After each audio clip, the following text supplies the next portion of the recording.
Bitcoin startups are starting to attract some real cash, even as industry leaders are warning about the potential for abuse. Welcome to Digits. I'm Simon Constable. And here we have Wall Street Journal Deputy Corporate Bureau Chief Spencer Ontay on the set to tell us all about this. Hi. Thanks for being here. Bitcoin, we've heard a lot about it, and now there are Bitcoin startups attracting cash. Tell us about that. Right. So this is what is the great thing about covering technology. Things come out of left field sometimes, and all of a sudden, it can turn into the next big thing. And so what came out of left field in the last few months is this thing called Bitcoin, which is this virtual currency, which is created by this mysterious person in 2009 that nobody knows really too much about.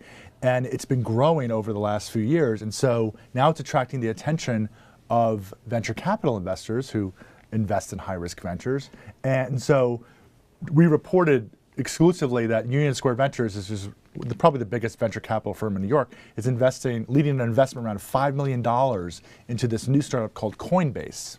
And that's where you can keep your Bitcoins that you've mined or you've paid for or whatever. Yes. And so you've got the safe place to keep them. You can go onto the service and you can buy and sell Bitcoin.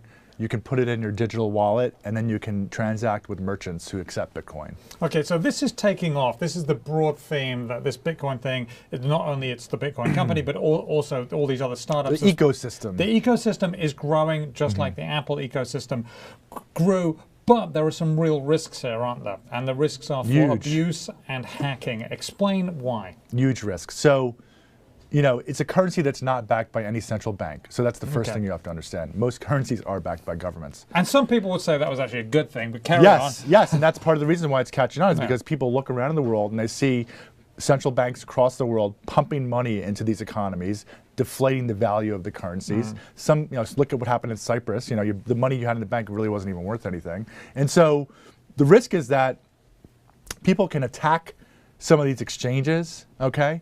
And this happened a few months ago where there's an internet denial of service attack on Mt. Gox, which is this Bitcoin exchange based in Japan. It's the largest exchange. And what they said in their press release is that they attack the website and then people can't buy and sell, right? Because the site goes down, and so people panic, naturally, and then they start doing panic selling, okay? And the price of the Bitcoin plummets, and then the attackers accumulate Bitcoin, and then once they get it on the cheap, you know, then they stop their attacks, and then a natural market reappears, and then the price starts rising. And so this is part of the thing we're beginning to see with some of these Bitcoin exchanges. And this is an unregulated part of the market here. That you would think would be a real sort of thing that would make people want to shy away from it, but still people are piling into this. I've got friends who've got small businesses saying, hey, I'm going to make it so you can pay with Bitcoins now. Yeah, so one of the interesting facts about Bitcoin is that the person who created it put a cap on the number of Bitcoins at 21 million Bitcoins, right?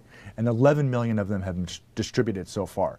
So part of the theory of the investment Bitcoin strategy is that it's a limited supply, and as demand grows, it will naturally lead to an increase in the price of this unit of currency.